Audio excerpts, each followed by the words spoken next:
on that, when you realize that you've already done the calling, you've already done the asking, that's not the problem. You've asked, step 1 has happened, and step 2 has happened too. You've asked and it is given. It has been given. It is vibrationally done. And sometimes you say, often you say, well, big deal with the vibrational doneness, because it's not done until I can spend it, okay? It's not done until I can lick it. I want the manifestation of it. I want the reality of it. And we say, we want that for you too, because that's the confirmation of your perfect alignment. But meanwhile, there are a lot of things that are coming into beingness that you could be taking enormous pleasure from if you would allow yourself to understand the process of creation.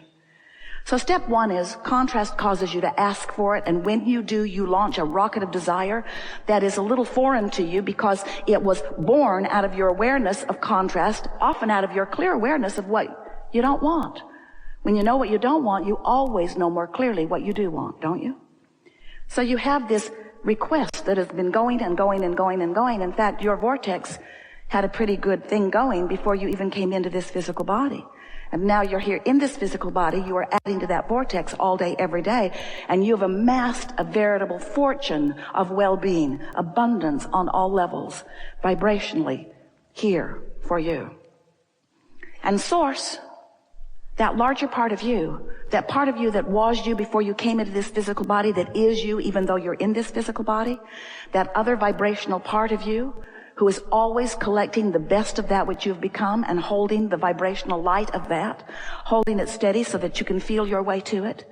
That non-physical part of you stands in your vortex in complete vibrational alignment, already having become the full vibrational fruition of everything that you've been asking for. In other words, there is a part of you who stands as the culmination of all that you have lived, who is beaming a signal to you all day, every day, that you can feel your resonance with or not.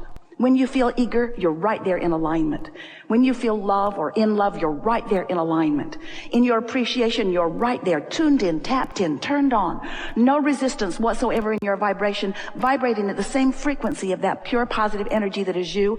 And in that beingness, as you are looking into your world, fully enveloped with that source energy, you are then seeing the world through the eyes of Source, and everyone who stands as the object of your attention benefits by your connection to this source energy. It's exactly the way you knew you would be. Not in every moment, because you said, I'll go forth and I'll explore contrast. I don't want a feathered nest. I don't want someone else figuring it all out for me. I want my personal preferences to count for something.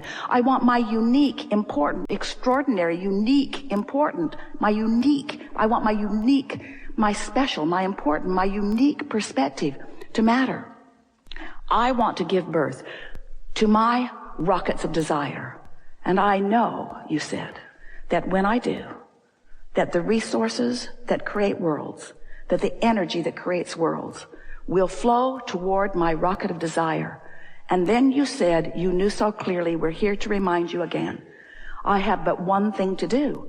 Once I've done the natural, inevitable, can't stop doing it all day, every day, launching of desire, and once Source has done what it always does, come into full vibrational alignment with what I've become part, then you said, my part will be the allowing part. I will practice the art of allowing. I will get so good at allowing. I will feel my way to it because I will understand that my emotions tell me aligned, resisted, allowing, not, tuned in, tapped in, turned on, not. In other words, you can tell by the way you feel what your in this moment proximity is to the source within you. So once you show yourself actively your own guidance, once you stand in any moment in time and you say, here I am, and Source, I know you have an opinion about this child that I'm looking at, and you feel yourself welled up with appreciation, you can feel that your opinion, your approach, your perception right here, right now is so in sync with the Source within you that you are full of the completion of that which is Source. That's what positive emotion is. The better you feel, the more you are completing or allowing the extension of Source right here and now in this moment in time. And the worse you feel, the more your desire to be that is, but the more you are disallowing it, you see.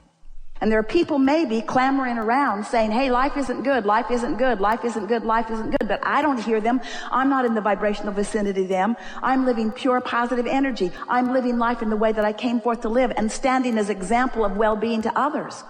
And when others come into my experience, maybe they were born into my family, maybe I was born to them, maybe I married one of them, maybe I go to school with one of them, somebody that's clamoring in a vibration that doesn't feel so good. They're saying, hey, you, what have you got your head in the clouds? What are you so happy about? You should be down here with us, living life in the reality that we all live. You should be sifting and sorting through the stuff of life, and you should be perceiving life more as we perceive it. And we say, you can't perceive other than you perceive. And when you tune yourself to the frequencies of well-being, well-being is what will be revealed to you everywhere you go.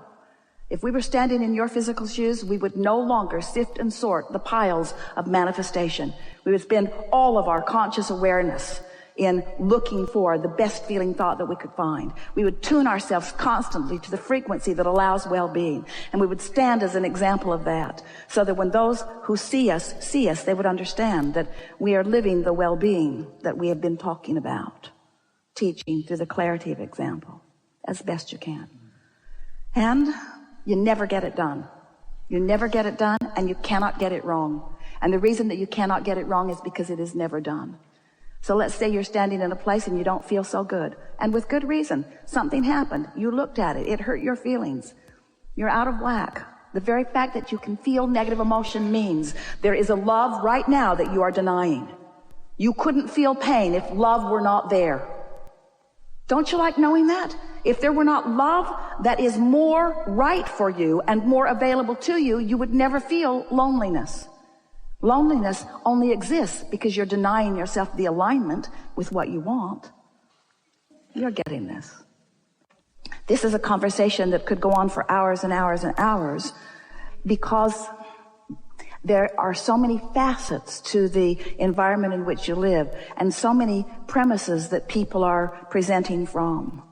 And there's a whole lot that people are saying about non-physical that is so far from what it really is. You are more than you see in these bodies. You are source energy extended out here. But even when you are here looking into your physical format, more than the you that you think is looking. There's a source energy part of you always looking with you, through you, with you. So in every moment in time that you are having a conversation, this larger source energy part of you is there in the conversation. And you can tell by the way you feel how intertwined you are vibrationally, how resonant you are with the whole of you. Or you can feel, through your emotions, how much of who you really are you're pinching off because of your current opinion.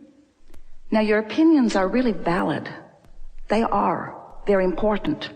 And we're not for a moment suggesting that you should come and be a puppet on a string where source just flows through you and does all your thinking for you.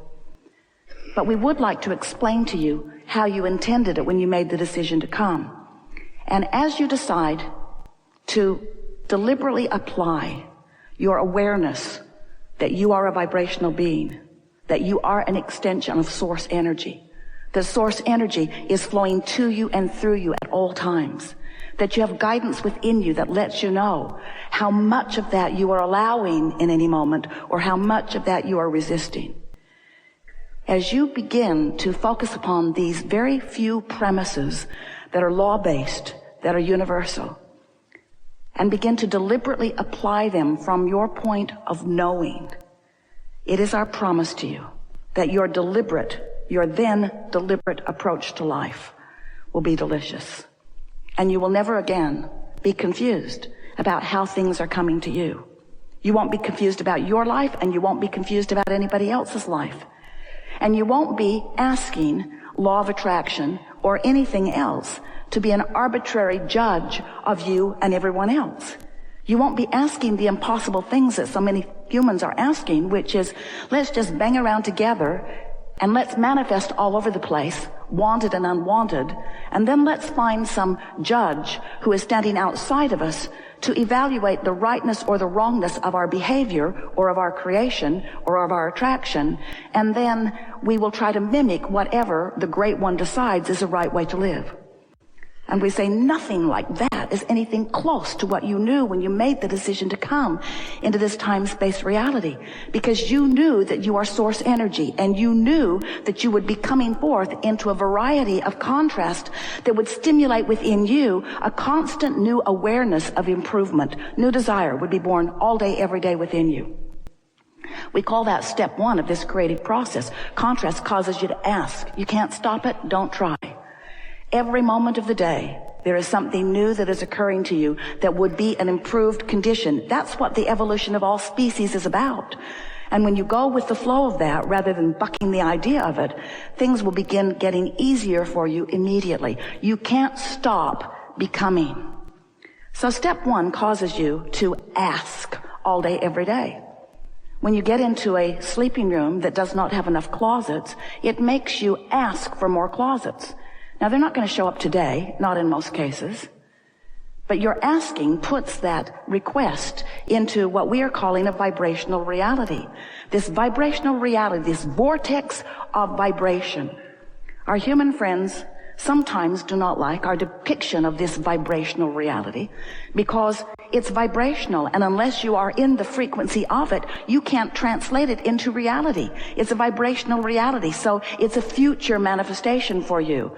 And we love you very much, but you are rather, we love you very much, impatient. We love you very much about those future manifestations. You sort of kind of want things that you want, and you want them now. Because in many cases, the reason you want them is because you believe you will feel better in the having of it. In other words, if I had that now, then I would feel good. But since I don't have it, I don't feel so good, and I'm justified in not feeling so good because I don't have this thing that I want. And so I'm going to stand in this place of not feeling so good because I want that thing that I do not have, and I think that someone should make it available to me, even though I'm offering a vibration that prevents it from coming to me. Someone should call someone. Someone should call someone. There should be someone somewhere powerful enough to make it all right for me, even though I'm offering a vibration that prevents it from coming. Still, someone should call someone. There are a lot of realities that are being lived in this physical time-space reality, and there are not two of you who are perceiving identically. So what humans are commonly doing with each other is that you yearn so much, you do. You yearn for someone to understand your perspective. And we want you to cut that out, because very often you are training yourself away from your own guidance system. You're training yourself away from your own expansion. And the more life causes you to expand, and the more you train yourself away from that expansion, the more uncomfortable you feel. And so, let us say this to you. We have never seen any of you pick up anything that has been written, created, produced by any other human that was in every case a perfect vibrational match to you and what's in your vortex. That isn't the premise that you came forth into this physical body. You didn't say, I'll go forth and I'll find the right path, and I'll get with the right pack, and we'll travel in the right circles, and we'll say and do the right things. That isn't what you said.